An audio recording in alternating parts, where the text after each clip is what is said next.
What's going on, guys? Andrew and Logan back here from New Bark Network today, and we just probably watched the death of physical discs being live streamed from the internet. Yeah, Google announced Stadia, and boy, oh boy, we have a lot to talk about. This was much bigger than I was anticipating. Was so much different than what I was anticipating. I was anticipating they were going to launch like a spruced up Apple TV that played games on a Yeah, cheap controller.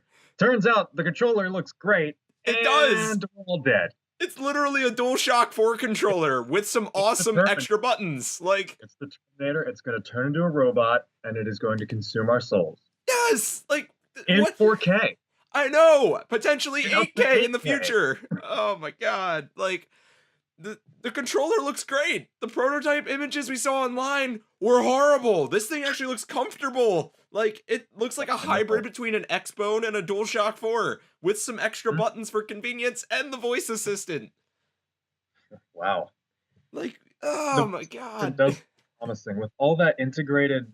What do they even call it? Like state share, and how the assistant has access to that. That's incredible. Right, and what's even crazier about the controller is they acknowledge the fact that one of the biggest things people question when dealing with games being streamed is latency, right? The controller has its own Wi-Fi chip to connect to their centers, not your screen, which makes it so everything's very direct. It cuts out a lot of that lag stuff. I think the only thing that can lag is your screen, actually. Thinking Yeah, about it now. which is crazy. I mean, granted, we have to step back for a second here and kind of acknowledge the fact that everything they showed in this tech demo was obviously in relatively optimal settings, not from a hardware standpoint, but probably from Wi-Fi connectivity and everything. Like, I would be surprised if they weren't using LAN cables and whatnot, but that doesn't really make Probably. it any less impressive. I mean, Exactly. We saw how their multiplayer works, and how essentially even if your internet is terrible, it at least won't affect anyone else. right, and that's something that we have horrible issues with right now. It's one of the reasons that I've Hmm. leaned further and further away from online gaming. If I'm playing like a first person Yeah. shooter and somebody else has crappy internet or I have crappy internet, I'm like teleporting all over the place or the other person is, and like where I'm shooting their head in reality, they're not even getting hit and it's just a mess. But Yeah. here it's Layman's crazy. terms, that can make or break a game. I guess that won't be happening too often in the future. Yeah, and for a lot of these multiplayer games, a lot of them are like shooter and Twitch-based reflex focused, so something like that is totally game changing. And in terms of like even the LAN stuff, a lot of gamers who do like PC gaming and stuff now anyway, odds are if you're really into that, you're using LAN connection as is. So that's not even that big of a deal. Yeah, what baffles me is, as they have said, the potential for developers. Yeah, like the fact that as a developer, basically all of the tools you need are accessible to you via the cloud. That makes it Yeah, so the the cloud door, is their primary gateway to develop for this thing. right, and it makes it so literally just about anyone can access it that's willing to work with Google, which means that doorway for indie developers, that roadblock of financial aspects and everything, just got Poof. blown off the wall. It doesn't exist. So Yeah, and I've yeah, often said that hardware limitations are gone, but like now, they're actually gone. yeah, like we're talking about freaking Google here, one of the biggest Mhm. companies in the world. If this thing starts to succeed, they're just going to keep upgrading their crap, their tech center, so it can do whatever you can literally imagine. They have the Yeah, funding that we as gamers will never have. we know their data centers, quote unquote, are in reality unimaginably sized, most Yeah, likely. they're probably the size of like a 10-story building. It's Bigger, I bet. it's just insane to even consider this. And touching back to the multiplayer thing you said, I never thought I'd be seeing couch co-op come back through a streaming service. Those seem like That polar was opposites. insane. Like, Yeah, I mean, that is true. Kind of what they said, and sort of stabbing my old point was that a lot of times it was hardware constraints that would really nip the bud of any sort of competitive couch co-op. But now each one seems to run in its own instance of yeah, Stadia. That is crazy, and it's linked, of course, to everyone else's instantaneously on Right. one screen. And even adding to that, we've seen crazy things from Nintendo. It was like mind-boggling to see an 8-player Smash game, right?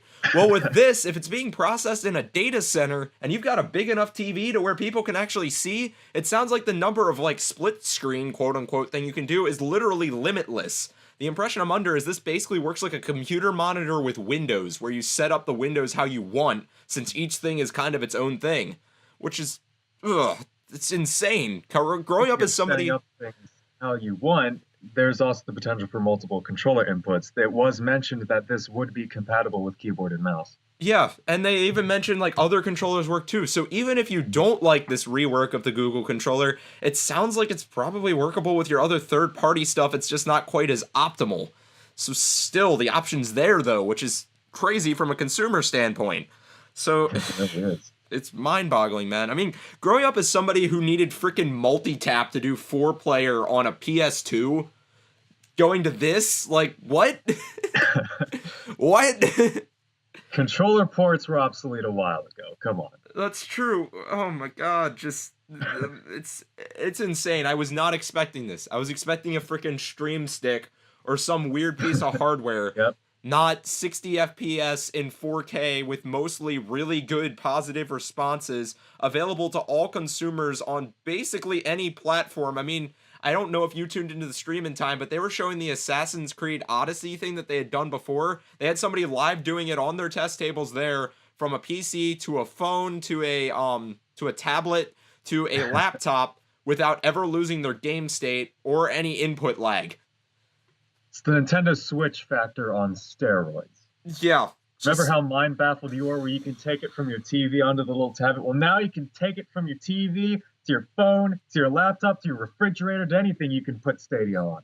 hey, Jimmy, can my calculator play Assassin's Creed? Does it have It Wi-Fi? can now. Yeah, I know. Like, oh my god. I can't imagine the capabilities of this. And it scares me. Like, we mentioned how it meant the Uh-huh. death of hardware, or not hardware, but like physical software. This might It actually kind of be is it. the death of physical hardware because you're not going to have a box. Yeah, You're going to just stream it to your phone. yep. You literally need nothing. Mhm. Which is, I don't know whether to be sad or overwhelmed, because there's some of these features that I'm like, holy crap, that's really cool. Especially as a startup channel like we are, to look at the fact that 10 months Mhm. down the line, we could be live streaming a game and people can just tag in and join us via a YouTube button. What's also crazy is that it was mentioned that there would be no downloads. So that also begs the question of how are games going to be licensed to consumers?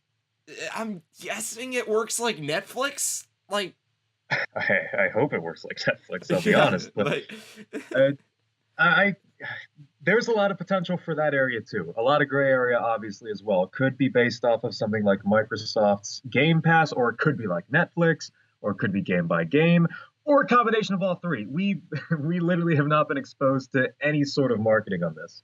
yeah, to be honest with you, with as much as they announced today, I was kind of surprised they didn't give us some sort of a price point. Because right now I'm That's true. really leaning towards this being a subscription service, and based on how much they were focusing their presentation on accessibility, I'd imagine one of the big draws of this is going to be that price point, so I'm surprised it wasn't revealed yet. That is true. They do have to attract everyone to something like this somehow, because as amazing as this looks, it is still very outlandish to most people. Yeah, and dude, as mind blown as I was by a lot of their tests and stuff, once more, we do have to bear in mind they are probably running off pretty optimal internet and everything else. And part of me says, wait a second, this looks awesome, but I've seen too good to be true things before, and this is starting to look a little bit like one of them. Well, Andrew, who owns the internet essentially right now? Good point.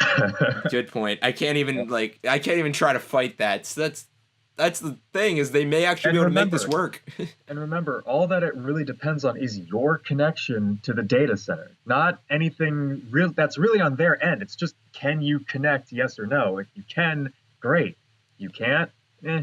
And you make a good point there, because like, I'm just trying to remove my head from the fact that in the past when I've done multiplayer, it's been this weird chain of connections you have to go through to get to the main thing, and that's removed. And it Yeah. just, like, taking my perspective and applying it to this new scenario is something that I'm really trying to still wrap my head around, because it changes everything. It And changes remember everything. all of the partners and developers they had on board that they showcased would be supporting this is also incredible. I couldn't find too many big names, but there were enough That it that it, matters. I mean, they've already got yeah, Ubisoft. That's a big name. ugh, that's true. I guess I didn't look at I that. saw And Cryware on that's there true. too. Yeah, that's true too. And of course, id Software. Yeah, like, oh man, man. I guess the other thing I'm starting to question is we're supposedly getting the discless Xbox One being released later this year, and we're supposedly getting announcements for the new Xbox and then the new PlayStation coming out. But like, part of me wonders if this That's makes true. some of that not matter so much.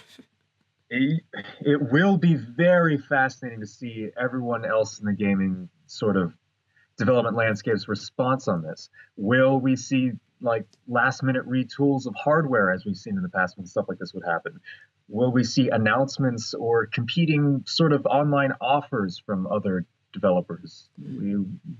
We don't know. Yeah, I mean, really, we're in the situation that a lot of people have been speculating about the gaming market for a long time, which is that It's true. it's basically whoever can pull the trigger on this streaming service thing first is probably It's and true. do it right is probably going to win. Well, I got news for you, Microsoft, PlayStation, Nintendo, all you people. Google just did it. If their Yeah, tech demo you were is touting this. yeah, like if their tech demo is any kind of a representation of what this thing is capable of, Google just did it, which means the Mhm. rest of you are stuck playing catch up. And if you already had these other platforms in development, if you're trying to make the kind of last minute tweaks you just mentioned, a lot of times that does not bode very well for the hardware. That is true. I can't think of many examples where last minute changes to anything end up boding well. I mean, it's notorious in the movie industry. If they say a movie's going in for reshoots, it's screwed. There's a reason for that. What does fascinate me too is that we have seen this sort of technology in the works for a while. We've seen it on the Switch, we've seen it a little bit with the Xbox, we've seen sort of a cross tethering with the PC. So it's really baffling that all at once it just culminated right there with Google's announcement. And I think that was kind of what they were going for. I don't know about you, but I was totally caught off guard. It's like you Oh, described, we yeah, went from like zero to everything. But I think exactly. from a competition standpoint, that was brilliant because now everybody else is going to be scrambling to be like, "Oh crap, now we got to figure this out or we're doomed. We're literally Exactly. doomed." Exactly. I really am looking forward to seeing the responses of all the other platform holders at this point because the ball is in their court. Like they have to do something because it, I don't see how, like, if this takes off, I don't see how any other platform could compete with this if they are going by the old method of here's a box, here's a disc, have fun. Like, no, Exactly. game has changed. Everything may have just changed. And to be Mhm. live streaming that was the thought that just kept going through my head is literally we are watching the game market that we have known since the day we Mhm. picked up a controller shift in a way that we've never seen it do before. That's true. All of the stuff that people have been pointing to, like physical dying, GameStop, for instance, dying, all of that stuff. Well, it's just been it's just been irreparably initiated. That's all going to happen now. There's Yeah, no turning back. if we're speaking in terms of Star Wars, this is Order 66. Phew, boy. This is Order 66. And the If question we're speaking in Star Trek, for all my Star Trek fans, this is the death of Spock. yeah, Okay, like you I know, know enough Star Trek to acknowledge that that's probably an equatable comparison here. but Spock comes back, so I don't know. But We then again, the Jedi also return, so I don't know how this analogy works. But anyway, go on. we're trying. We're trying. We But are. freaking crap, man. I don't know what you do if you're these other major game developers. I mean, like you said, everything just shifted away from the whole disc mentality. And yes, there still exist physical buffs like you and I. But Yeah. in comparison of numbers, the people like you and I to everybody else is very minimalistic. And a lot of people, including a little piece of me right now, which I'm hoping to swing back, is like, if this is at a really good enough price point, I'm not going to lie, I'm going to be tempted. Like if you're Yeah. charging me like 10 to 20 bucks a month, but I have access to a huge AAA library at streamless streaming and seamless streaming and everything else, I'm going to be very, very tempted by that. Oh, definitely. Just What do because you think? What do you think the response from everyone else is going to be? They need to do something. Or Well, yeah, they but what do you think something is? That's kind of the question right now because I think this could cause a series of events. It could either cause them to buckle down hard on trying to really emphasize the perks of physical software, which are things Ooh. that you and I try and make points about frequently, like the idea of Uh-huh. actually owning the game. That's something Uh-huh. they could try to buckle down on, which would require a lot of public information that I think The they weird thing about that is that they've already dipped their toes way too much in downloadable media for them to suddenly reel back and go, no, but look, we support physical too. I But it's like, would yeah, but you say guys also are selling New Super Mario Brothers U for $60 downloadable. Yeah, okay, sure, you support physical media.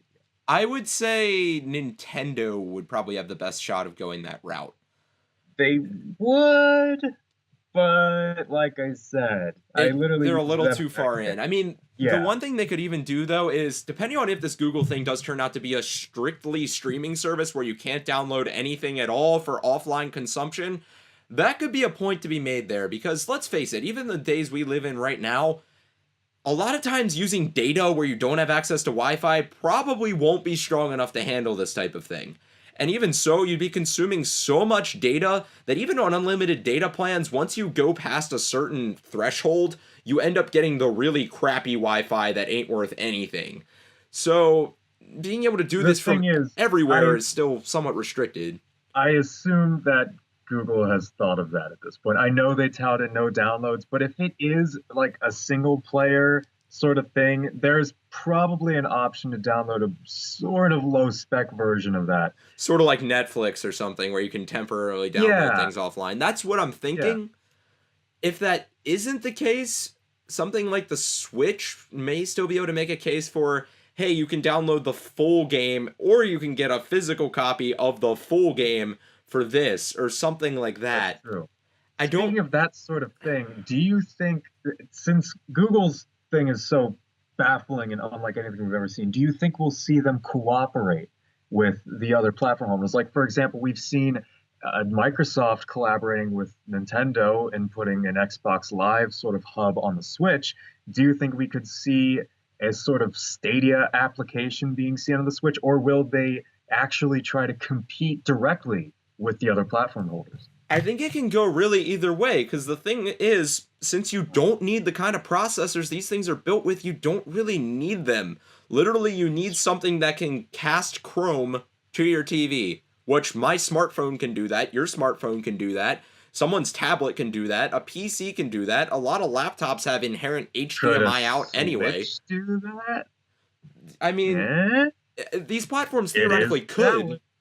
valid. They theoretically could, but I Yeah. don't know if they need to. Like, I think Google's whole point with this is you don't need a new device to do this. We're sending this to the devices you already have. That's true, but what I'm saying is, will they try to actually kill the other platform holders, or will they be standalone? Um, that's a good question. I guess what we have to weigh out there is would it actually be worth it for them to develop to the other platforms? Because 95% of the people that own these other platforms have a different device they could use anyway, and programming the app that they'd need for these other platforms would require some money and development. Now, that being said, that amount of development is probably minimal compared to Google's overall budget. So I could see it going either way. I guess the thing becomes is if this does become the primary platform people are using for playing games, the need for those other platforms to run this app doesn't really exist. It would literally just be a convenience thing. Now, let me point to a more bleaker future of what I think is going to happen. Buckle up. Buckle up. So, what I think is going to happen is, as I mentioned, all of these other platform holders have, in a sense, dipped their toes into this technology before. We've seen it on the Switch, we've seen it on the Xbone, yada, yada. What I think is going to happen is that they are all seeing this, are going to double down on that technology immensely. They're going to try to compete with Google on their own turf, which I think they sort of have a shot with. All of the developers that are still, sort of lucid out and about, not really contracted to anyone, are going to start most likely getting contracted with these other platform holders to use their version of that service. Yeah. And so they could all compete like so. And the sort of weird thing about that is that we will be moving into a sort of gaming as a service thing where you will pick a quote unquote, at this point, they would likely be known as providers. You could pick Microsoft, Sony, or Nintendo. Each one of those would have their own sort of Stadia-esque streaming service, but with their own sort of separate plethora of developers for you to pick from. So if you wanted to play or stream, I guess, a Nintendo game, you'd have to get the Nintendo service. And if you wanted to stream Halo, you'd get the Microsoft service and so on and so forth. Yeah, that honestly makes a lot of sense. And that was the other possibility that I saw. We just sort of ended up on a tangent there is that they end up buckling down. They end up going head on at Google with these types of things. At which rate, I guess part of what I'm questioning is, do you think this will impact like something like E3 to the point where we don't actually see a next generation even announced anymore? We just see these streaming devices. Like it has been, of course, said time and time again that one day, probably sooner rather than later, now that we've seen this, consoles as a thing would die out. So the future for things like E3 is likely going to be either strictly game development stuff or featuring advancements in these data centers hardware, things like that. And it would likely go back to, if we're talking about E3 specifically, it would likely go back to what it was before gaming sort of took over E3, and it would just be like Electronics Entertainment Expo. It would be like, I don't know, I would say like fancy Blu-ray players, but they're probably dying too. So I don't This is the iPhone 27. No. This is the Samsung refrigerator that has a TV on it. That you can stream your games to. Yep, here you can stream your movies and games in the kitchen. Oh my god. Please clap. That would be great, yeah. But this does kind of raise a question, though, in that Google, in comparison to our big three for gaming, if they're trying to fight head-on with Google, that's the equivalent of, like, I don't know, let me think of a historical example here. That's the equivalent of a single tribe trying to fight the entirety of the Roman Empire. You're gonna lose. I think you underestimate how big these companies are, Andrew. I mean, let's be real. Microsoft, I mean, come on. Every time you buy a PC, I was more so referencing Windows. Sony and Nintendo, but yeah. Still, Sony, they own Blu-ray. They have their own movie studio. Like, they're pretty big too. And Nintendo has been around forever. They will find a way to survive. They always have. We know they will, even if even if they have to bow down and just strictly make software, for instance, they will still find some niche and they will thrive there. You're absolutely right. I think they will. I don't think we'll see any of the companies, for example, like go bankrupt, to go out of business, but they will have to adapt. They will have to change to fight this sort of thing, if that's what they're going to do, which is what they are very likely to do, because we have seen something I forgot to, factor in when I said, will Stadia play nice with the others? Something that I forgot to factor in is that they've secured developers now. Like, they have lured them there. So the odds of them playing nice? Slimmer than they were. Where I was going with that statement was actually sort of what you started to hint at there, though, is that on their own, I don't know that these companies are going to be able to go head-to-head by themselves. So I think they're going to play nice with each other. They may play nice with each other, or we may see them start to form these sort of alliances with some of the other companies of massive sizes with, database types of connectivity capabilities, such as Amazon, such as Verizon, such as maybe even some of the phone companies getting involved because they are used to dealing with bandwidth and such. Microsoft, I see less or so. Sony and Nintendo, maybe. Yeah, Microsoft, I would assume, would have the infrastructure for this sort of thing. Right. I think they're, at this point, the best off to handle the current transition, just because, like you said, every computer you deal with practically has something to do with Microsoft. And every computer you run on uses Word, probably. When you try to code, it's usually Visual Studio. Yeah. That's Microsoft. You end up using Microsoft stuff. So with Sony and Nintendo...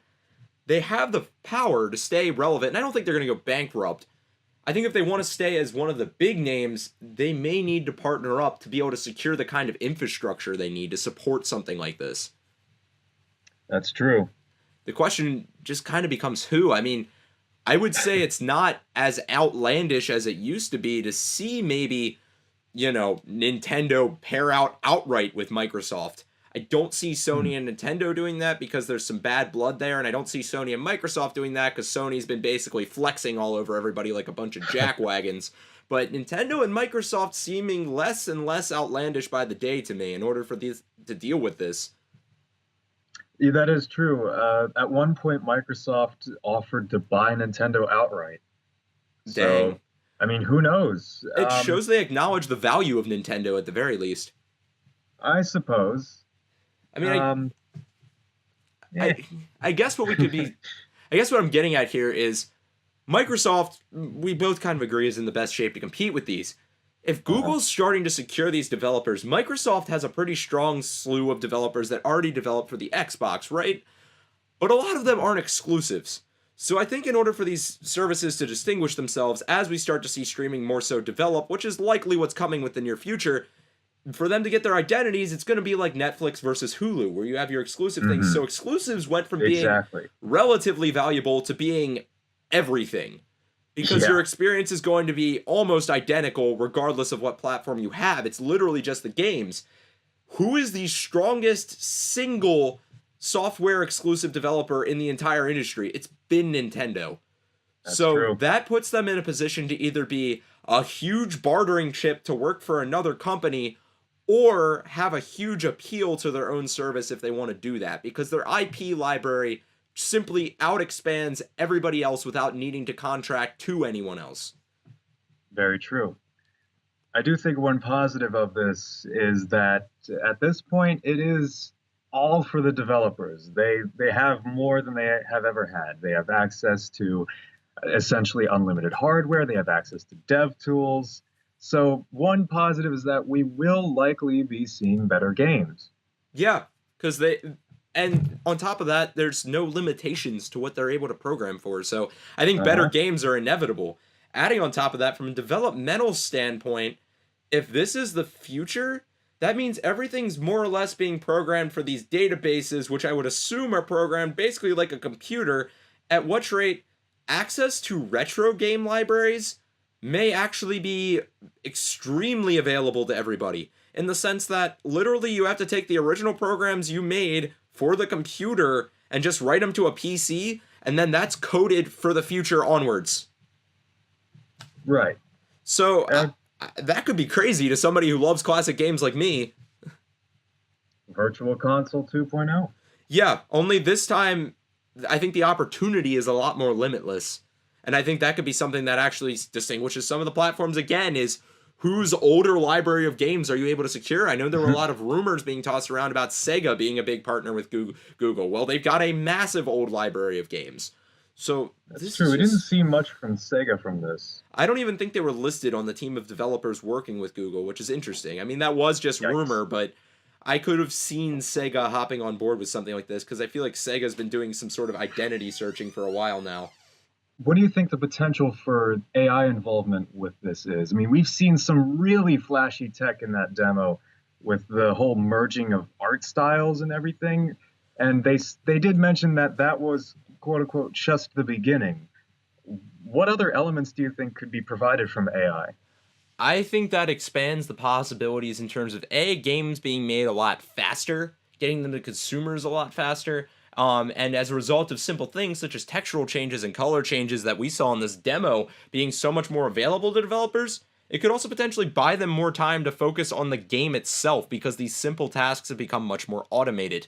So it allows them to add a lot more in terms of creativity. On top of that, I think it expands the opportunities for the player base to work with a lot of games essentially the same way people used to work with Minecraft, where you could just download texture packs and all kinds of other crap as mods and whatnot, and just instantly and compatibly install them to your game right away without a whole lot of hassle, which is And kind of hey, crazy. It turns almost every game into a sort of sandbox of sorts to be toyed with. yeah, when Stadia gets a Minecraft port, you could literally send your entire world to someone else. which is insane. Dude, Stadia with Minecraft, that may bring me back to Minecraft. I'm not gonna lie. Oh yeah. But you make a good point about the AI thing. That's pretty relevant too, and that adds to the idea of making things more accessible to indie developers because it makes it so your team may not have to do quite as much, so the size of the team doesn't necessarily matter as much. That's true, and I imagine developing straight from the cloud could be very beneficial. Right. And then you guys could, like, your development team could be stationed in 6 different countries across the world and just working together via a Discord call or something like that, Yep.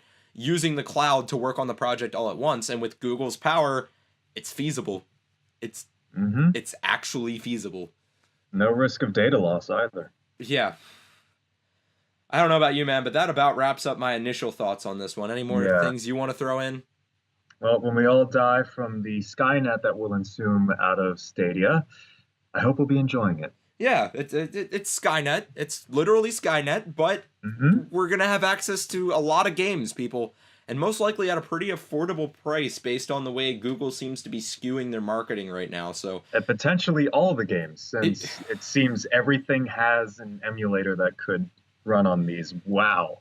yeah, like the more you think about the Just emulation processing that right capabilities, it's now. like that's what I was trying to get at the retro games thing is Yeah. wait a second, if Google's doing this and they say they get Sega as a partner, imagine being able to play Genesis, Saturn, and Dreamcast games all right there in addition to any other Sega games Sega has made since then, all I'm through the talking about service. someone just like uploading an emulator to this. Yeah, And that way, like, everyone has access to every game that's being emulated on that platform. That is incredible. right. And a lot of the emulation issues right now for things like the Sega Saturn, which are notoriously almost impossible to emulate, have to do with your computer not being capable of handling its power because of the awkwardness you have to go through to emulate it.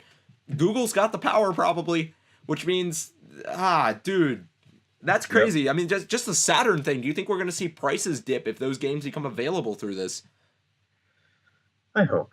Yeah, you hope. But I hope for once. But before we get on another wild tangent, I think that about wraps our thoughts up on this, guys. Be sure to let us know all of your thoughts, comments, theories, etc. on this in the comments section down below. Do you think this is good for the gaming industry, or is this the nightmare that you feared all along in terms of potentially killing off physical software and physical hardware? And how do you think these other gaming companies such as PlayStation and Microsoft and Nintendo are going to respond to things? But until then, we'll catch you guys next time with some more video game news. A nightmare.